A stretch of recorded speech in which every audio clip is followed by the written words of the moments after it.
السلام علیکم ورحمۃ اللہ وبرکاتہ۔ الحمدللہ رب العالمین والعاقبۃ للمتقین والصلاۃ والسلام علی نبیہ المرسلین، اما بعد فاعوذ باللہ من الشیطان الرجیم، بسم اللہ الرحمن الرحیم۔ سورہ البقرہ کی آیہ نمبر 29 کا سبق ہے۔ اللہ فرماتے ہیں ہوا وہی ہے، الذی جس نے، خلق پیدا کیا، لکم تمہارے لیے، ما جو کچھ، فی الارض زمین میں ہے، جمیعہ سب کچھ یا سب، جو کچھ زمین میں ہے سب کا سب کچھ اللہ نے تمہارے لیے پیدا کیا۔ ثم پھر، استوا الہ کے ساتھ متعدی ہوا اس لیے اس کا ترجمہ کیا جائے گا متوجہ ہوا، ثم استوا پھر متوجہ ہوا، الی السماء وہ متوجہ ہوا، استوا کی ضمیر اس ذات کی طرف جا رہی ہے، هو الذی وہ ذات جس نے پیدا کیا تمہارے لیے زمین کو، اس نے پیدا کیا تمہارے لیے جو کچھ زمین میں ہے، ثم استوا پھر وہ متوجہ ہوا، الی السماء آسمان کی طرف،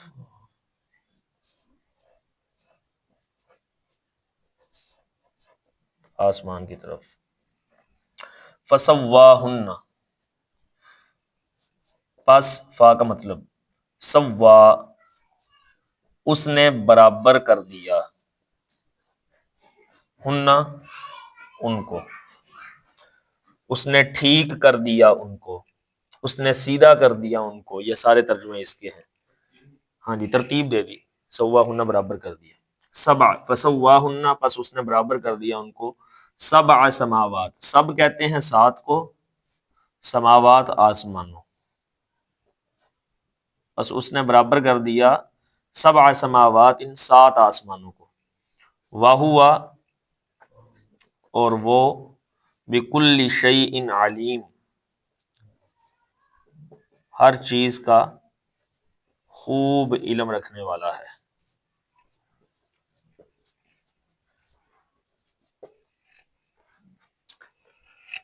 فَسَوَّاهُنَّ پس اس نے برابر کر دیا ان کو، سبع سماوات ان سات آسمان، یعنی کہ علیحدہ علیحدہ کر کے سات آسمانوں کو برابر کر دیا، وَهُوَ بِكُلِّ شَيْءٍ علیم اور وہ ہر چیز کا خوب علم رکھنے والا ہے۔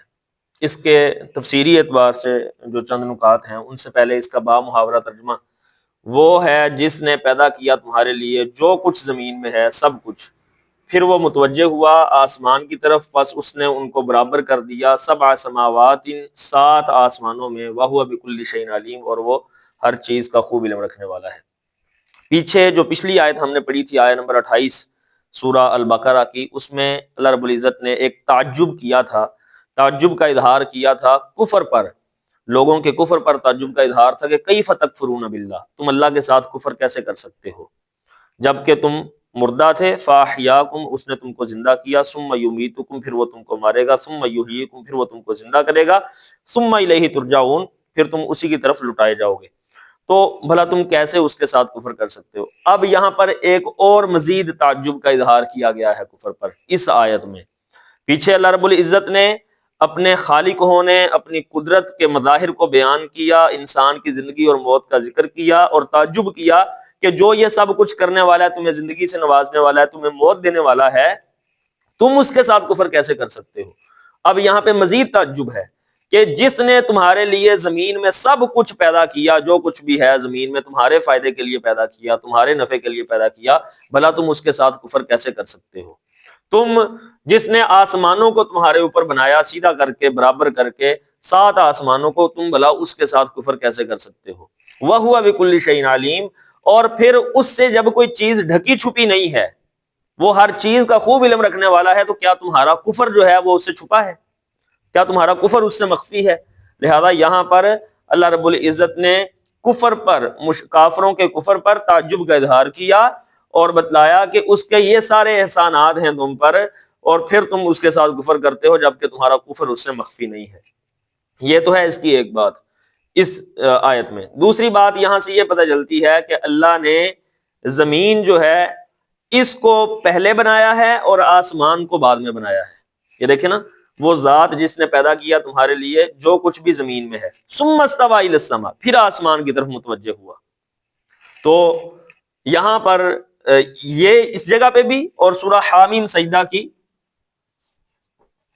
آیا نمبر 9 سے 12، ان 4 آیتوں کے اندر بھی 9، 10، 11 اور 12، ان 4 آیتوں کے اندر بھی یہی مضمون ہے کہ اللہ نے پہلے زمین کو پیدا کیا، پھر اس کے بعد آسمان کو پیدا کیا. لیکن سورہ النازعات پارہ نمبر 30 کے اندر، اس کی آیت نمبر 30، اس میں ہے والارض بعد ذالک دحاہا، کہ زمین کو اس کے بعد بچھایا. دحون کا مطلب ہوتا ہے بچھانا. اب یہاں پر ہے کہ زمین کو بعد میں بچھایا، اس جگہ پر ہے زمین پہلے پھر آسمان کی طرف متوجہ ہوا. تو یہ بظاہر یہ آیت یہ اور یہ دونوں ایک ہی معنی کی آیت ہیں، اور یہ ایک الگ معنی کی آیت ہے. دونوں میں آپس میں اختلاف ہے، بظاہر ایک دوسرے کے مخالف نظر آتی ہیں. تو اس میں تطبیق کیا ہوگی؟ مفسرین نے اس کی تطبیق مختلف انداز سے بیان کی ہے. میں جو راجع تطبیق ہے وہ آپ کے سامنے رکھ دیتا ہوں، تفصیل میں نہیں جائیں گے وقت کی قلت کی وجہ سے. امام طبری علیہ الرحمہ نے اپنی تفسیر کے اندر، تفسیر طبری کے اندر، جناب سیدنا عبداللہ ابن عباس رضی اللہ تعالیٰ عنہ کی تفسیر جو ہے وہ نقل فرمائی ہے. اور وہ تفسیر یہ ہے کہ اللہ رب العزت نے زمین کو آسمان سے پہلے بنا لیا، اور زمین کے اندر جتنی بھی چیزیں ہیں اخرج منہا ماءہا ومرعاہا، اس کی جو وضاحت ہے نا اللہ رب العزت نے، اس کی یہ 30 نمبر آیت ہے. 31 نمبر آیت کے اندر اللہ رب العزت نے اس کی مزید وضاحت موجود ہے جو کر دی ہے. اخرج منہا ماءہا ومرعاہا، اس نے نکالا اس میں سے پانی، ومرعاہا اور چارہ وغیرہ. تو اب یہاں پہ دیکھیں نا، زمین بعد میں بچھائی ہے لیکن اس میں سے پانی اور چارہ، یہ وضاحت آ گئی کہ بعد میں. اور ہر جگہ پر یہاں پر ایک اور نقطہ ہے کہ لفظ بعد جو ہے ہر جگہ پر ایک کام کے بعد دوسرے کام کو ذکر کرنے کے لیے نہیں ہوتا. عربی میں لفظ بعد جو ہے ہر جگہ پر ایک کام کے بعد کسی کام کے ہونے کو ذکر کرنے کے لیے استعمال نہیں ہوتا، اس کا اور بھی استعمال ہے. اور دوسری بات یہ ہے کہ اخرج منہا ماءہا ومرعاہا وضاحت کر رہے ہیں کہ اللہ نے یہ جو بعد میں زمین کو بچھایا نا، اصل میں یہ بعد میں چارہ اور پانی زمین میں بعد میں نکالا ہے. اور اس کی تفسیر جو بیان کر رہا تھا عبداللہ ابن عباس والی، وہ یہ تھی کہ عبداللہ ابن عباس فرماتے ہیں کہ اللہ رب العزت نے آسمانوں سے پہلے زمین کو بنا لیا تھا، اس کے اندر جو بھی پہاڑ، چارہ، پانی، ندیاں، سبزہ، یہ سب کچھ بنا لیا تھا لیکن بچھایا نہیں تھا. بچھائے بغیر یہ سب کچھ بن چکا تھا، یہ بچھائے بغیر سب کچھ بن چکا تھا آسمان سے پہلے. یہ بچھائے بغیر اللہ نے بنا کے پھر اللہ رب العزت آسمان کی طرف متوجہ ہوئے. 7 آسمانوں کو اللہ رب العزت نے الگ الگ کر کے ترتیب سے بنایا، پھر اس کے بعد زمین کو بچھایا. یہ عبداللہ ابن عباس رضی اللہ تعالیٰ عنہ کی تفسیر ہے. لہذا یہ تطبیق ہے، اس میں قرآن کریم میں کہیں پہ کوئی اختلاف نہیں ہے، کہیں پہ کوئی عوج نہیں ہے، کہیں پہ کوئی کمزوری نہیں ہے. اور اس کی وضاحت قرآن کی ہی دوسری آیت کر رہی ہے.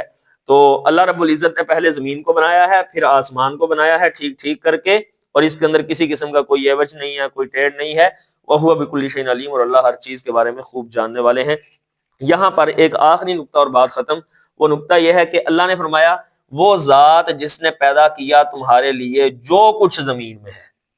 تو اس کا مطلب ہرگز یہ نہیں ہے کہ زمین میں جو کچھ ہے وہ سب کچھ انسان کے لیے حلال ہے، کہ انسان کے لیے اللہ نے سب کچھ میرے لیے پیدا کیا ہے، وہ شراب ہو، وہ مردار ہو، وہ خنزیر ہو، وہ کوئی اور اللہ کا حرام کردہ، یہ جو کچھ زمین میں ہے انسان کے نفع کے لیے ہے. لیکن ہر چیز جو اللہ رب العزت نے پیدا کی ہے وہ اللہ کی حدود کے مطابق نفع کے لیے ہے. انسان ان کو کراس کر کے ان چیزوں سے فائدہ نہیں اٹھا سکتا، بلکہ اللہ اور اس کے رسول کے احکامات کے اندر رہتے ہوئے زمین کے اندر جو کچھ بھی ہے اس سے انسان فائدہ اٹھا سکتا ہے. اللہ سے دعا کرتے ہیں اللہ تعالیٰ سمجھنے کی، عمل کرنے کی توفیق عطا فرمائے. وما توفیق الا باللہ. جزاکم اللہ خیر.